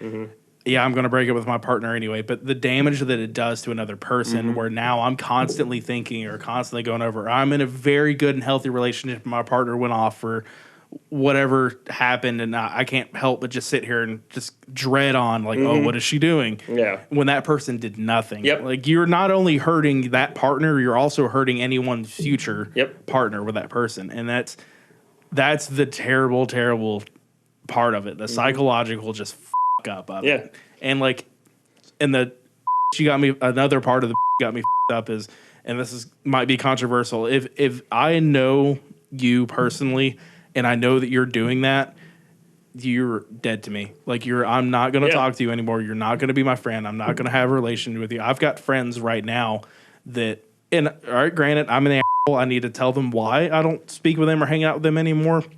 But the reason I don't speak out with them and hang out with them anymore is because I've seen them go out and they've told me stories of them cheating on their wives. I was hanging out with people before and we were partying with their spouse there, and they left with somebody else and we couldn't find them for hours.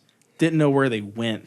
And just see that happen and also have it happen is just, So adjacent to that, I haven't, like, to my knowledge, been like actively cheated on in a relationship, but I was in a really weird, toxic, like open relationship when I was a very young adult, like literally like 18. And even though like I knew of the whole thing, like the other girl and I didn't get along, which is why it was terrible and toxic, and we were just stupid and manipulated into it by this dude who was not good in bed. Fuck you. I hope you fucking step on a Lego.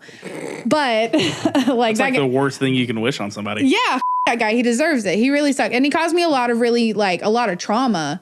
And some of it I didn't even realize till later after I cut contact, and I still wish I could cuss him out for it. But he used to he was that guy that was like, oh, it's really cute when you're jealous, and constantly.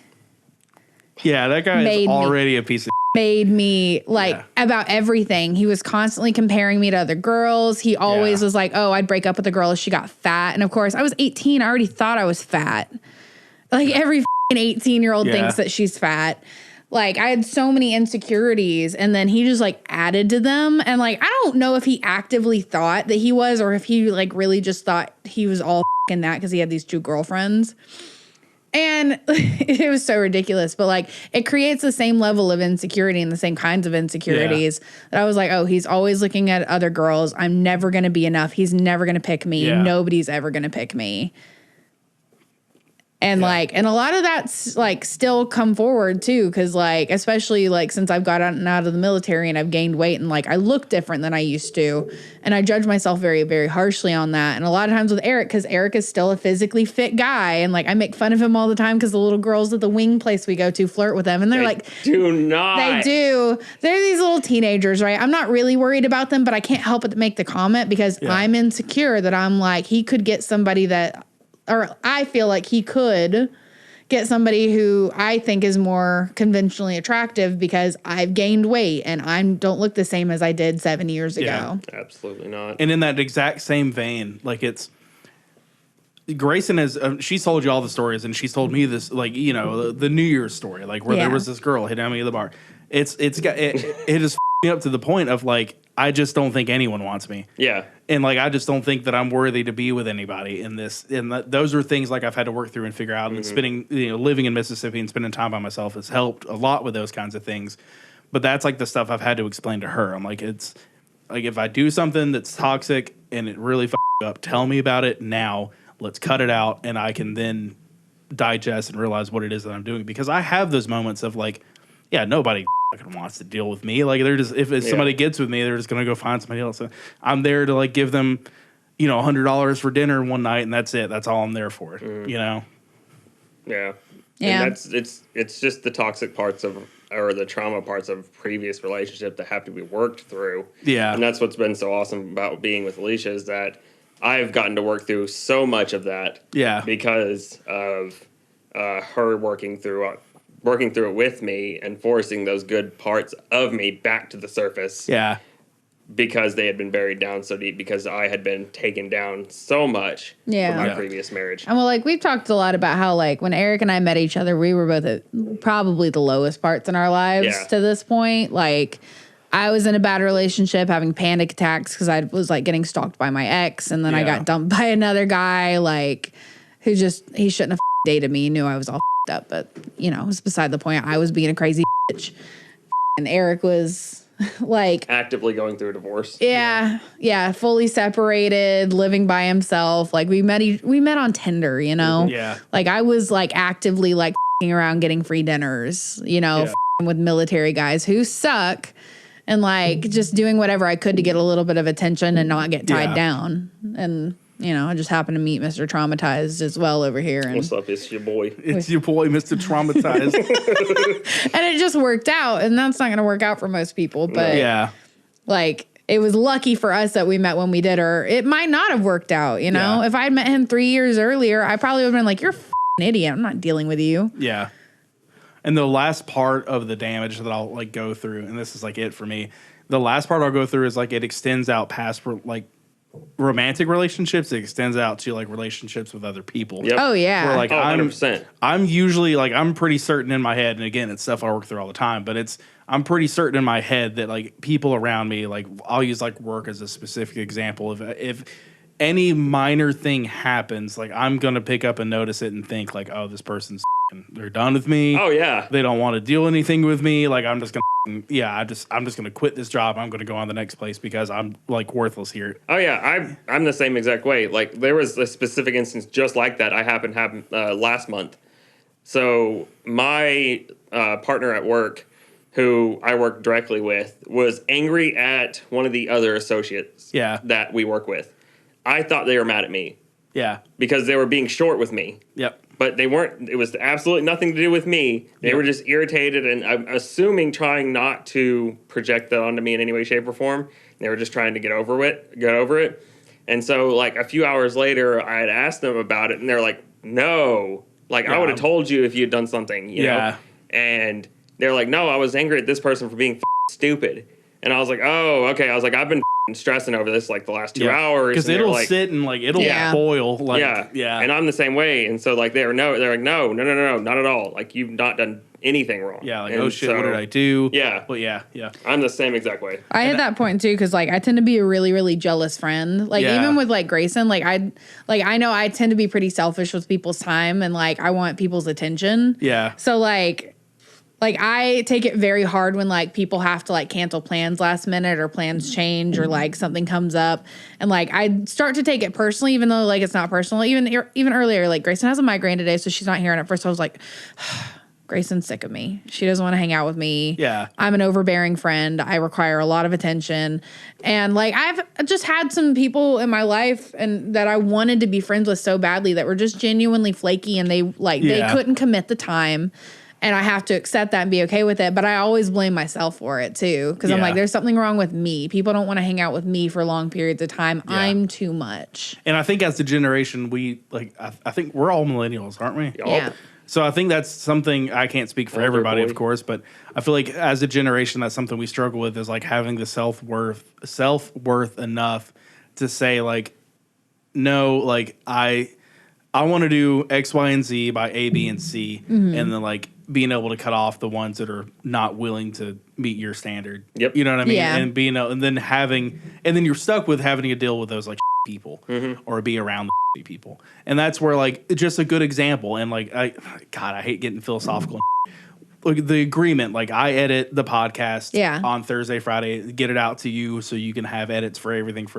When I can't get that done or I don't have that done or I just forget or something like that, I beat the shit out of myself until it's done. Yeah. You know what I mean? It's sitting there and I'm just like, you fucking piece of shit, get it out of your head, get it done with, get it out of there. You promised you would have it done. Yeah. Those kinds of things. And funny enough, those are some of the like biggest arguments that Grace and I will get into is because she'll think there's something wrong with the relationship and like I'm mad at her, but in reality 99.9% of the time it's me just beating the shit out of myself because I didn't do something or I didn't, because again, to wrap this whole thing back to one point, the self-worth, like it's you think you're just a worthless person, and then again to wrap it all back up to the original point, it's because you were made to feel worthless. Yeah. And that's ultimately what it is. And you're not. No one is absolutely worthless. Every single person, even if you're the worst person sitting in the bottom, like in the basement of the jail, or you're on death row, you had some sort of purpose. You had a reason to do anything. So, anyway, yeah. Love yourself. Yeah. And not just jack off. Like, I mean, also do that too. Self-love is very actually important. that's actually very healthy for you. So keep not doing too much too. of it though. You'll go blind. Oh my god, I've lost one eye already. Shut up. You had LASIK. You're actually better off than most of us. Yeah, because I had to fix the problem I had. I was getting too blind. So on I guess a lighter note to wrap this all up. Don't even get me started on my fucking pets. They're the worst. Harley always wants to come in during the podcast. She drools all over me. She keeps hitting the mic, and then she's fighting with her sister under the door, and she's so cute. And now she's just cleaning herself on the ground over here. It's adorable. Like, get out. Or like Ivy when she's sitting on the cat tree and she's like facing everybody. Yeah. It's the angriest face. Or like earlier, like my feet, like I went and laid down and took a nap and I was freezing and I kept kicking her to like get my feet under her because she was warm. But also I was like, get the off the bed. Yeah. Or like Reese every single morning gets up on the bed and cries because he wants to go out. He's a basset hound. So he was laying next to him, like full touching his side, crying. And Eric doesn't wake up. Nope. I am dead to the world. And I have to get up and deal with the dog. Yep. And Buddy's just anxious and he wants to crawl on your skin. Yep. I can't relate. I love my Foyertade and my little Suisi piece, and no matter what they do, they're the best. They've done in the something world. to irritate you at some point or another. Never. Okay, all right. I take that back. What about the cat storm? That was. He's laughing about it. It was a good, funny story. It's a great story. It's a good, funny story. I'm sure at the time you were pissed. Really, the only time my pets have ever kind of like annoyed me and pissed me off was like, this is really selfish. When I'm getting ready in the morning and I'm taking a shit and there's a cat running between my legs, yeah, that gets pretty annoying. Yeah. Like, okay, but leave me alone. Ivy does that to me and she'll like rub her tail on my inner thighs. I'm like, ugh, stop it. Yeah, because the moment that bathroom door opens, she sprints. My like don't get me started is when somebody else's pet is like visibly bothering somebody and the owner of that pet doesn't do something about it to stop it. Yeah. Very nervous. Control your pet. No names, no. Like if your animal is like jumping in my lap and licking my face and like trying to eat off my plate and you're like, oh, that's so cute. No. That's why anybody who comes to our house, I always tell them like, my dogs are assholes. They will jump on you, push them down. Yeah. If they annoy you, push them away. Yeah. They will take the hint, but I'm not gonna run around the house screaming about my dogs. Like, you have full permission to like enforce boundaries with my pets. For me, it's like it's the people like that they know their animals will do that. Yeah. And if you do push them off and say, "Hey, stop," or "Get off me," Yeah. they're like, "Oh, don't be mean to fucking Fluffy." Mm-hmm. Like, Well, it's like so. Okay, so my that push parents. Sorry, mom and dad. My parents have this collie Dexter, and he's the cutest dog in the world. But every time you run in the door, this dog body slams you. Yeah. And it makes me so crazy. And he comes in real fast. And like, I've gotten to the point where I just stick my foot out and kick him in the face. Yeah. Yeah. Because he does it every single time. And like, they don't do a lot to stop him. I don't know how much you can do to stop him. Yeah. He's fucking big. Yeah, he's a good sized dog, but he sprints across the house to body slam you every time you walk in the door. And I'm like, Dexter, I just put the every knee up in the time, air. you adorable bastard, stop it. I got to give my dad credit when you've met Sasha. Yeah. When she does that to people, he dad voices her and grabs her by the collar, and like he's done that enough times to where now, if she sees somebody new, she might try to jump on them. Most of the time, she's not going to do it. Though. Yeah. Oh, that's good. But that's the thing is like animals know better. Yep. They're just all right. Oh, this is like an asshole. Kids are like animals in that if you're able to like I say pets are like toddlers. Yeah. If you I don't want to say like control your toddlers and control your kids. But Put them bitches on. Put them on baby leashes. I don't care if you don't like to call them baby leashes. If you call them love tethers or whatever They're a f***ing leash. it's a baby leash and it's hilarious. Just embrace it. conditional training is all I'm getting. Yes. Yeah. Like, Yeah, no. And have enough patience and time. Yeah. Yeah, if you're gonna have a pet, you should put the time into it. You should socialize them correctly. Yeah. Like, just teach your animals not to be dicks. Like, if you have a dog that barks or it runs at people, keep it on a leash or train it not to do that. Yep. Buddy barks at everybody that comes outside. Every time I hear him barking, he comes inside immediately. If he's barking at the door, I shut the door. Mm-hmm. Yeah. At the very least, I'm going to stop the situation that could cause issue, like with my neighbors, but also with myself. I don't want to hear him bark all day. Yeah. We have a neighbor whose dog chases us down the road, and she never puts it on a leash. As a cat whines at the door. Look at her. What are you doing? She's been rolling back and forth on her, like just back and forth over there for the last couple minutes. And meowing? Yeah. I don't want to listen to them bark all day. She's a cat. I can do nothing about her. She has an attitude. Freya and Cerise can do no wrong. She's so cute. Oh my god. Why are you like that?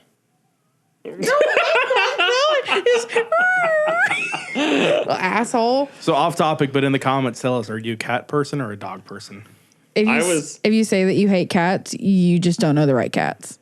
You haven't met Freya or Cerise. I was that Or person. Harley or Ivy. I was that person before we got cats. I didn't want cats. Yeah. At all. I'm a cat. Grayson was the same way. I'm a cat person. I've always known I was a cat person. I like dogs. I do like dogs, but dogs are a lot, and I also don't like to go outside.